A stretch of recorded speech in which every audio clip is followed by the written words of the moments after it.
구덩이에 던져졌다고 하는 것은 생사를 알지 못한다는, 잘못하면 죽을 수 있다는 거죠. 이 형들을 찾아간 요셉을 형들은 멀리서 보며 죽이기로 이미 생각을 하고 있었습니다. 그래서 19절, 20절 보면 꿈꾸는 자가 오는도다. 그를 죽여 한 구덩이에 던지고 그랬습니다. 그리고 악한 짐승이 그를 잡아먹었다 하자. 그의 꿈이 어떻게 되는지 우리가 볼 것이니라 하는지라. 그러니까 그 요셉에 대한 미움이 있는데 꿈 얘기를 한 것에 대한 뭐 적개심 같은 걸 갖고 있었던 것 같습니다. 그래서 팔레스타인 땅에는 양치기들이 판 대규모 저수지 같은 구덩이가 많은데요. 이유는 양들을 이제 물을 먹여야 되는데 물이 마땅치 않으니까 여기저기 파보는 겁니다. 근데 뭐 우리가 생각하는 만큼 조그만 웅덩이가 아니라 깊이 파는 겁니다. 물이 나올 때까지 파다가 만 구덩이가 많아요.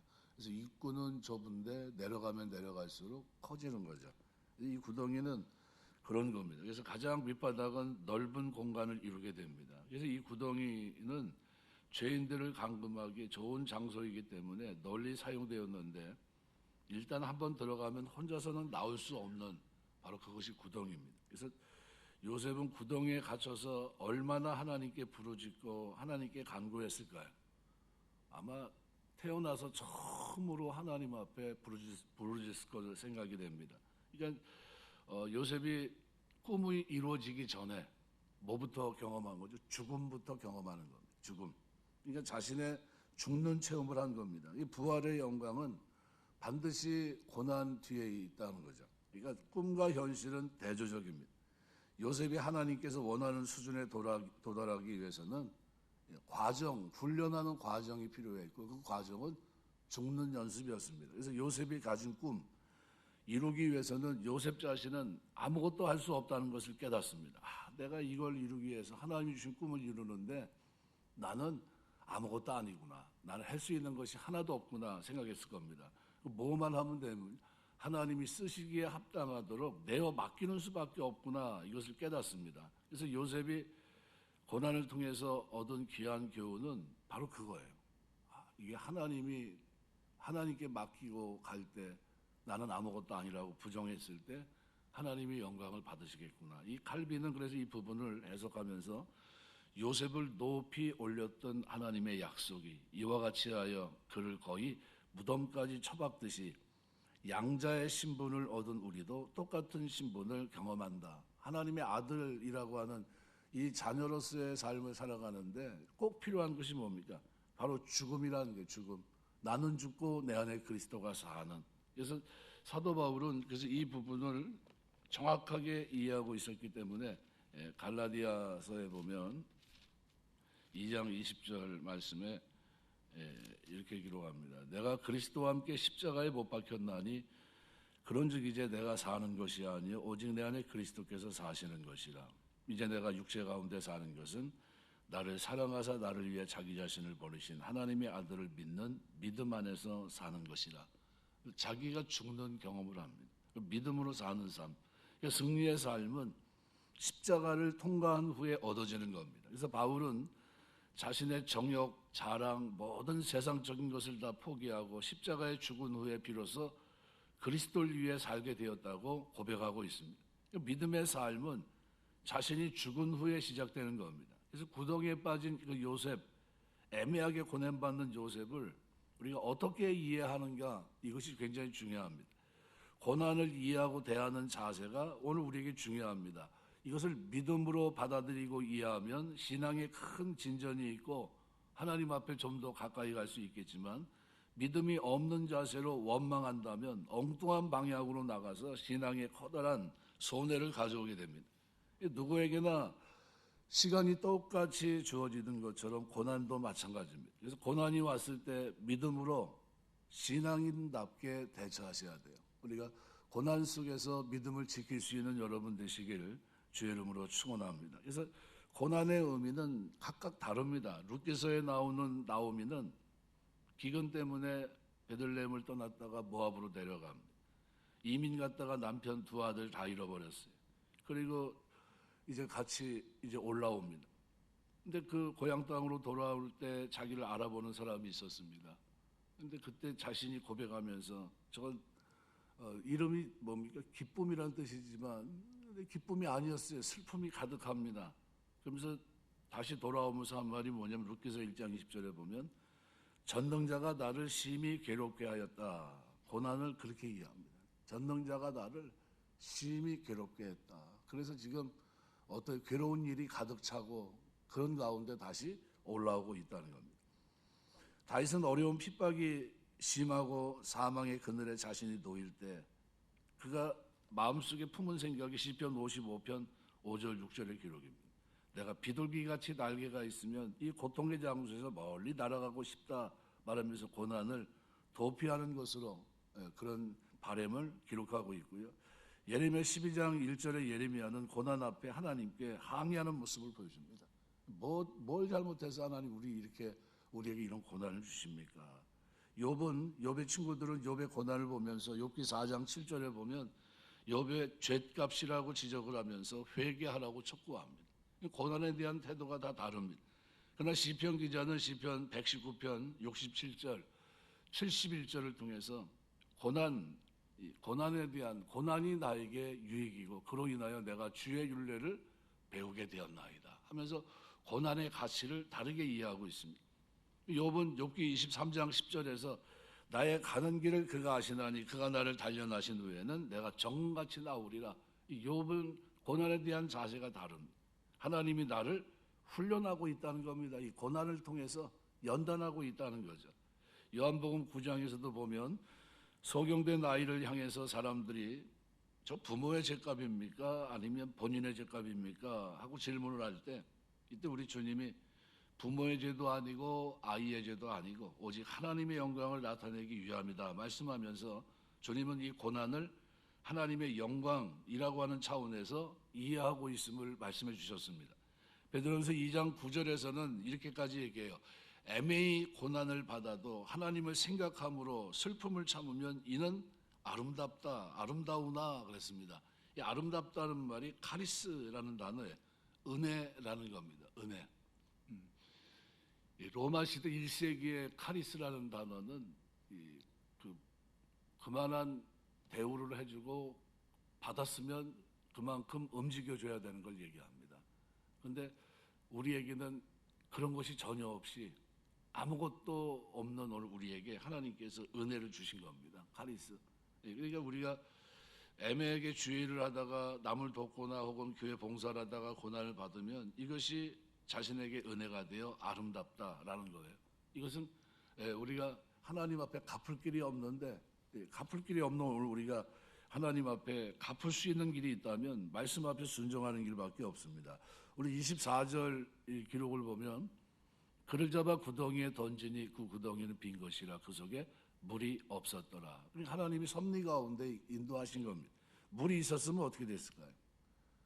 아마 굉장히 힘들었을 겁니다. 근데 왜 성경은 이 말씀을 추가로 기록하고 있을까? 하나님은 시험을 하시되 피할 길을 반드시 내십니다. 그래서 이런 일이 있을 것을 이미 아셨죠. 그래서 하나님은 이것을 그냥 놔두신 것 같지만 사실은 인도하신 거라고 보시면 됩니다. 고린도전서의 말씀에 보면 10장 13절 말씀에 이렇게 말합니다.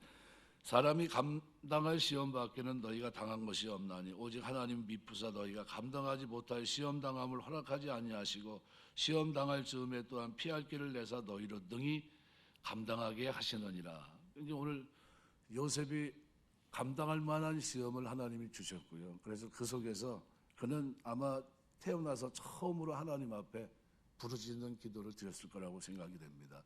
야곱이 이스라엘 되는 이 체험이 바로 이 구덩이에서 이루어지지 않았겠는가. 구덩이에 빠졌지만 살 수 있었습니다. 우리가 보통 죄의 무서움이 뭐냐 얘기했을 때 문둥병을 얘기합니다. 문둥병은 고통이 없습니다. 그래서 자신도 모르고 자기 살을 자르는데도 아픔을 못 느껴요. 그래서 문둥병은 자신도 모르게 3년 그리고 알고 나서 3년 그렇게 병이 6년이 진행되고 나면 그 다음에는 고칠 수 없는 병이 된다. 보통 그렇게 얘기합니다. 그래서 나병 권위자인 폴 블렌트라고 하는 박사가 이런 얘기를 합니다. 고통을 만드신 하나님께 감사하라 이렇게 얘기를 해요. 그리고 고통이라고 하는 것이 굉장한 의미가 있거든요. 암병도 무서운 이유도 마찬가지입니다. 고통 없이 병이 진행된다는 겁니다. 우리 몸이 아픈 줄 아는 것이 얼마나 감사한 일인지 모릅니다. 우리가 신앙생활하면서 고난이라고 하는 것은 바로 그런 겁니다. 그래서 시편 121편 7절 보시면 여호와께서 너를 지켜 모든 환난을 면케 하시고 또 내 영혼을 지키시리로다. 우리가 구덩이를 통과해야만 내 힘과 의지로 살지 않고 하나님의 은혜로 사는 것을 깨닫게 됩니다. 이 구덩이 이것은 요셉으로 하여금 총리가 되게 하고 그리고 거쳐야 될 과정으로 하나님 보셨던 겁니다. 우리 마찬가지예요. 우리가 이 구덩이 내가 생각하면 사망의 음침한 골짜기 이런 것들은 필요가 없어 보입니다. 그런데 그것이 나에게 필요해요. 하나님은 그것이 있어야 하나님의 인도를 받고 그것이 있어야 하나님을 의지하고 하나님 뜻대로 살아가고 고난 속에서 하나님 자녀답게 바른 정체성을 가지고 살아갈 수 있기 때문입니다. 그래서 로마서 8장 18절 말씀대로 생각하건대 현재 고난은 장차 우리에게 나타날 영광과 비교할 수 없다. 바울은 이 고난을 영광과 비교하고 있습니다. 그래서 영광과 비교했던 대표적인 사람이 바로 칼빈입니다. 그 영광이 너무 크기 때문에 자기의 묘비를 세우지 않습니다. 죽어가면서 딱 두 마디 합니다. 영광, 영광. 그죠? 하나님이 우리 나에게 줄 영광이 너무나도 화려하고 너무나도 엄청나다는 거예요. 그 영광을 생각할 때 내가 지금 겪는 이 고난은 아무것도 아니라는 거예요. 그래서 우리가 이 신앙생활 하면서 나는 죽고 내 안에 그리스도가 사는 믿음으로 사는 그런 은혜가 있게 되시길 주의 이름으로 축원합니다. 그래서 이 하나님의 뜻대로 순종할 때 우리가 형통하게 됩니다. 우리 20절 보시면은 자 그를 죽여 한 구덩이에 던지고 우리가 말하기를 악한 짐승이 그를 잡아먹었다 하자 그의 꿈이 어떻게 되는지 우리가 볼 것이니라 하는지라. 이 꿈이 어떻게 되는지 볼 것이다. 이건 자신의 힘으로 요셉을 통한 하나님의 계획을 좌절시키려고 했던 겁니다. 그런데 하나님께서는 이 형들의 악한 계획까지도 들어쓰셔서 요셉을 통해 야곱 가족을 구원하고자 하는 당신의 뜻을 이루신 겁니다. 철저하게 하나님은 그 일을 이루세요. 그런데 여기서 꼭 한 가지 우리가 놓치지 말아야 될 것은 왜 이렇게 됐을까? 바로 미움 때문입니다. 미움과 시기심. 이것이 성도로 하여금 형제로 하여금 형제를 버리게 만드는 이런 안타까운 모습을 보여줍니다. 이미 오래전부터 기회가 온다면 죽이려고 작정하고 있었음이 틀림없습니다. 이 시기심 미움은 살인이라고 하는 결과를 초래합니다. 창세기 4장 4절부터 9절에 보면 가인이 아벨을 죽인 것도 바로 이 미움이에요. 시기심. 또 뿐만 아니라 에서가 야곱을 죽이기로 결심했을 때 그 마음을 지배한 것이 또 창세기 27장 41절에 보면 미워했다 그랬어요. 심중에 미워했다. 그러니까 사도 요한은 그래서 요한일서 3장 15절에서 형제를 미워하는 자마다 살인하는 자다 그랬어요.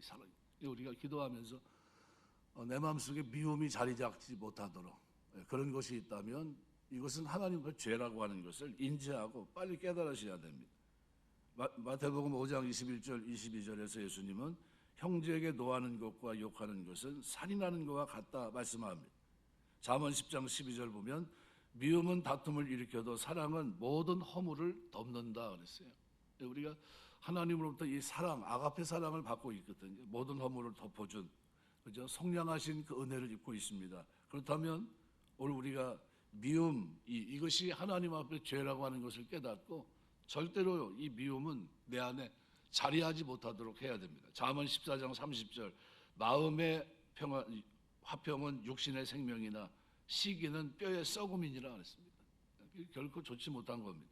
그런데 오늘 형제들이 이 미워하는 마음을 가지고 있었고 그것이 발전해서 결국은 살인하는 그 자리까지 구덩이에 던지는. 그러나 하나님은 이 구덩이를 이 요셉에게 주어진 이 고난을 통해서 요셉은 하나님 앞에 더 철저하게 하나님의 사람으로 살 수 있게 됐던 겁니다. 말씀을 맺겠습니다. 야곱이 자기 인생을 회고하면서 뭘 고민했을까요? 속이며 살아갔던 자기의 삶입니다. 그러면서 자기가 사랑했던 라헬의 아들 요셉을 붙잡고 채색 옷을 입혀서 뭘 가르쳤을까요? 하나님 앞에 살아가는 것, 정직하게 살아가는 것, 신실하게 살아가는, 거룩하게 살아가는 것, 이걸 가르쳤을 겁니다.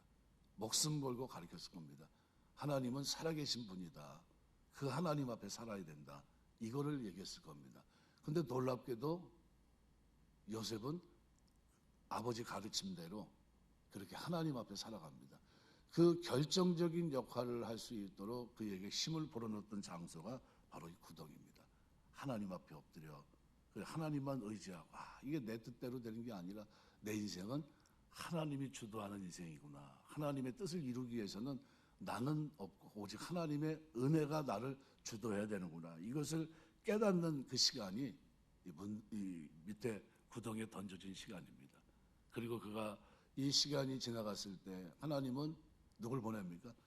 이스마엘 그리고 약대들이 지나가게 하고 그를 통해서 애굽에 팔 수 있도록 어떻게 합니까? 유다를 통해 역사하시고 그리고 그 이후의 모든 일정들을 하나님은 함께 하십니다. 중요한 건 뭐죠? 하나님이 함께하고 있다는 거예요. 함께하고 있고 하나님은 그 일을 통해서 영광을 받으십니다. 그리고 뜻을 이루십니다. 그 기도는 계속 어떤 기도를 드렸겠습니까? 돌아갈 수 있게 해달라는 기도를 드렸나요? 억울합니다 하면 호소하는 기도를 드렸나요? 그런 거 없습니다. 요셉이 그때 하나님 앞에 기도하면서 하나님 그 꿈에 대한 이야기를 했을 겁니다. 그리고 그 꿈이 나에게 이루어질 수 있게 해달라고 기도했을 겁니다. 처절하게 하나님 앞에 죽음 앞에서 생존의 문제를 가지고 엎드렸을 겁니다. 그리고 그 꿈이 내 생에 이루어질 수 있도록 도와달라고 기도했을 겁니다. 그리고 하나님은 그 걸음을 인도하십니다. 그리고 걸음을 인도하시며 함께 가면서 결국은 이 꿈을 이룰 수 있도록 역사하십니다. 우리가 신앙생활 하면서 고난 그 자리를 여러분이 꼭 기억하세요. 구덩이 그 자리를 기억하세요. 누가 함께 하시죠? 하나님이 함께 하시는 자리입니다. 기억하고 계시고요. 그 내 자세를 보고 계신 겁니다. 내가 어떤 자세, 고난에 대한 자세가 어떤 자세인지를 유심히 보시는 겁니다. 거기서 우리를 담금질하시고 그리고 하나님이 마음껏 쓸 수 있는 그릇으로 연단하시는 줄 믿습니다. 그 속에 승리할 수 있는 여러분 다 되시길 주의 이름으로 축원합니다. 기도하겠습니다.